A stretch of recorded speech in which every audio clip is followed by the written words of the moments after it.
This is definitely one of these times where I'm using my channel for the power of good.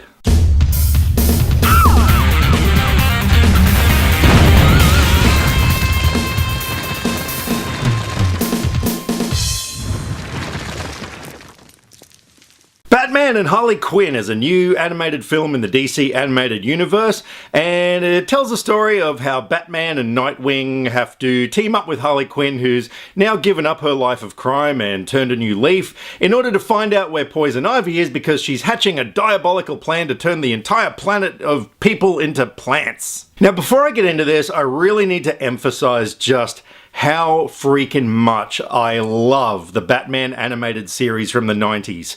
Look, I have every season of the show on DVD. I've got all the original movies like Mask of the Phantasm, Sub-Zero, etc.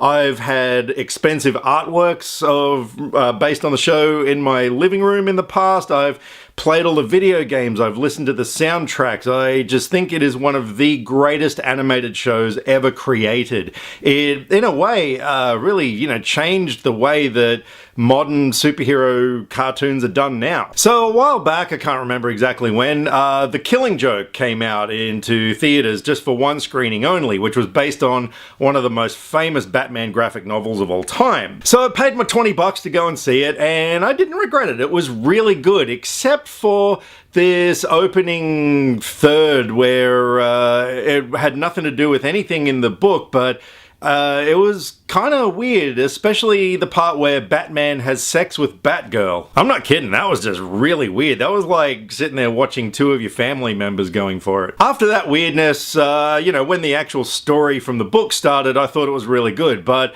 I just thought that left a weird feeling for me, and I was kind of wondering where they're going with the animated universe now, being that if they're going into that territory, where's it gonna all go? So I'm gonna talk about Batman and Harley Quinn, because, the advertisements for this came up, one showing only in theaters. I was like, hey, great, another great animated movie, hopefully. Paid my $20 to go see it. I didn't really know much about it going in. I knew the basic plot premise, but one thing I've always loved about Harley Quinn as a character is that she's such an anti-hero. She's not a straight-up villain.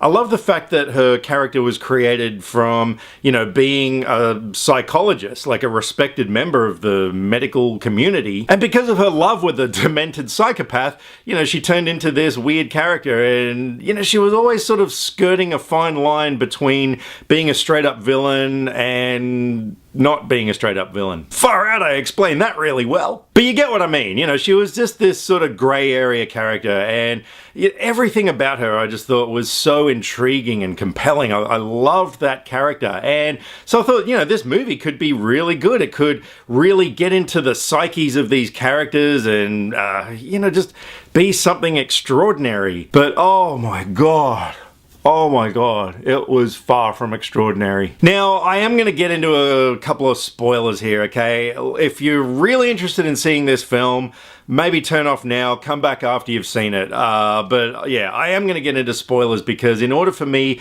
to emphasize just how bad this film was, I've got to talk about it. So the movie started off okay. I mean, we got Kevin Conroy is back as Batman. I mean, he is the voice of Batman to so many people. It started off okay, but then it went into this thing where Nightwing is going out looking for Harley Quinn. They've got to try and find her, and he's going along showing this photo to a whole bunch of people, and they sort of used it for comedic effect. And then just when he's given up the search, he stumbles across this bar, I think it was called Super Babes, where all the waitresses are in, Supergirl, Wonder Woman, Poison Ivy, all these costumes, but barely wearing anything. And he sort of stops there and looks in, and he sees the Harley Quinn waitress, who we're introduced to that character by having her ass grabbed by a patron. And straight away he knows it's her, and I'm just sort of like, wow, that was convenient. But I thought, hey, look, okay, maybe the rest of the film will, pick up from there. Whew. So Nightwing has a fight with Harley Quinn in an alley. She ends up knocking him out and taking him up to her apartment, where she ties him up to a bed. Anyway, she gets undressed, saying that she really needs a shower, so she's in her underwear, complaining about how people treat her like a sex object, and she's so over being, treated like a sexualized piece of meat. And the next thing, there's a shot where she's looking in her wardrobe and she bends right over in front of the camera. I am not making this up. And yeah, then winds up jumping on Dick Grayson, and well, it's implied that they have sex. And there I am, sitting in the theater just going, oh great, more DC characters are having sex with each other. Why the fuck is this happening? So, okay, so that happens. I'm thinking to myself, all right, the movie's got to get better from here. Oh, man. So Harley Quinn's kind of playing up after Batman and Nightwing take her, and, she's just being a nuisance to them. So she's in the Batmobile. They're driving along, she's in the back seat, and she's telling Batman he needs to stop the car, and he's like, yeah, no, that's not going to happen. And then she's complaining about something she ate and her tummy, and they're like, yeah, whatever. Next thing, she's sitting in the back and farting really loudly. I'm not making this up. They actually had fart jokes in this thing. Like, Harley Quinn is sitting in the back seat making these really loud farts. And just when you thought that couldn't get any worse, so Dick Grayson's like, gagging at the smell. Batman says to him, "Smells like discipline." Wow, who wrote this shit? Honestly, it smells like discipline? So Harley continues to fart until it gets too much for Batman. They pull into a gas station to let her go to the restroom, and that actually happened in this movie. So, I'm sitting there thinking to myself, well, surely it can't get any worse, right? So then there's a scene where they drive into this bar where Harley Quinn has to meet up with someone to get information. You right there? And there's this weird duo of twins on stage singing something, and everyone's dancing around and stuff. But then in order to get the information, Harley's contact insists that she goes up and sings a song. I mean, like, why, So then Harley Quinn, who's all upset about being treated, like a sex object, gets up on stage and sings "Don't Leave Me Hanging on the Telephone" while gyrating around really sexily and shaking her boobs, and it's just, this whole thing went on for way too long and was so unnecessary. And we're then treated to a bar fight where Batman and Nightwing have to beat everybody up. It cuts to the outside of the bar, and in a nod to the 60s TV series where words like bam, biff, pow came up on the screen, it came up with break, then bleed, and then ow my balls. Ow my balls? What the fuck? Straight away, it got me thinking about the movie Idiocracy, which is set like 500 years in the future, where the whole planet is just dumbed down to the IQ level of a piece of cabbage. And sure enough, the most popular TV show in the future is called So anyway, by then I'm just sitting there like, oh god, this is so bad. And so our heroes go along, they meet up and they find Poison Ivy and the Floronic Man, this plant guy who's sort of, working with her. Poison Ivy's got this jar of fuck knows what, because I just didn't give a shit by that point. I think she's going to release this toxin or some crap. So Harley approaches her in an effort to try and stop her, and instead of some maybe big exchange of dialogue that was really heartfelt or anything like that, Harley wipes her makeup off. Poison Ivy is like, oh no, don't do it. And Harley just starts crying. Seriously. Poison Ivy is then like, oh, I can't resist you when you do that, and puts the jar aside and gives her a hug, and I'm just like, you have got to be kidding me. So Floronic Man instead grabs the jar and is like, well, you two can, do what you want. I mean, he sees the two of them embracing, and it's kind of like, oh god, is he going to make some lesbian joke? Thankfully he didn't. But yeah, he's all like, I've got the jar thing now. And like, through the movie, they had alluded to the character character of Swamp Thing.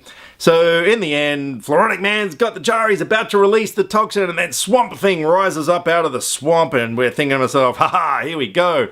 And Swamp Thing basically sort of gives him a speech about the environment and says he can't really do anything and disappears back into the swamp. Seriously, like, wow. So our heroes are like, how are we going to defeat Floronic Man now?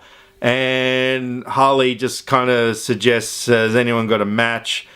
Batman and Nightwing are on either side of her, and they're just like, you know, haha, they lean in, give her a kiss on the cheek, and it ends. I'm not kidding. The credits come up at that point. We do get like a mid-credit scene where Floronic Man is running through the woods on fire, but like, it's one of the worst endings I've ever seen in anything. So yeah, by the end of it, I'm sitting there, I'm just like, I felt cheated. I really seriously felt ripped off. I can't believe I paid $20 to see this thing. Look, this is one of these times I am going to wholeheartedly get behind internet piracy, because if you want to see this movie, don't pay to see it. It is utter shite.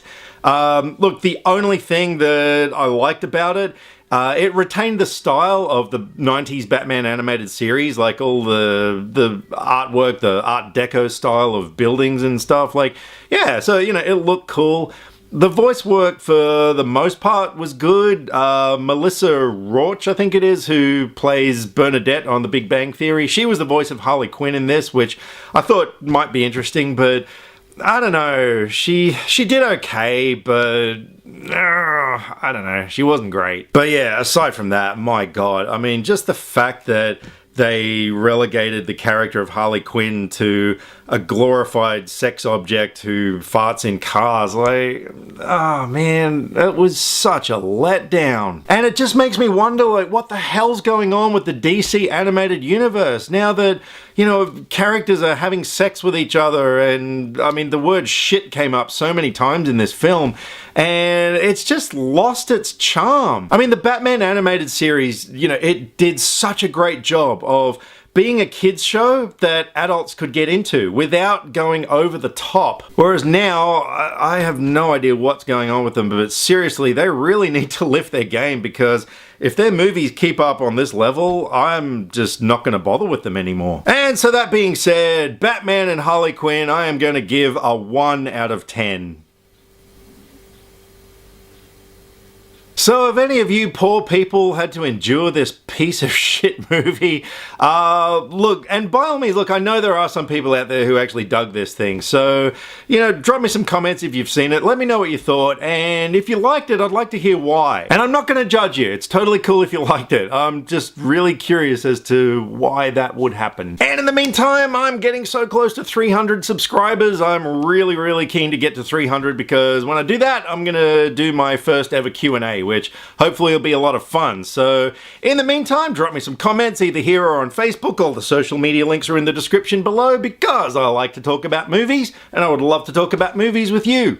Catch you next time. Click subscribe to stay up to date with all the latest movie reviews. Skynet will be taking over any day now, so what have you got to lose? Nyah.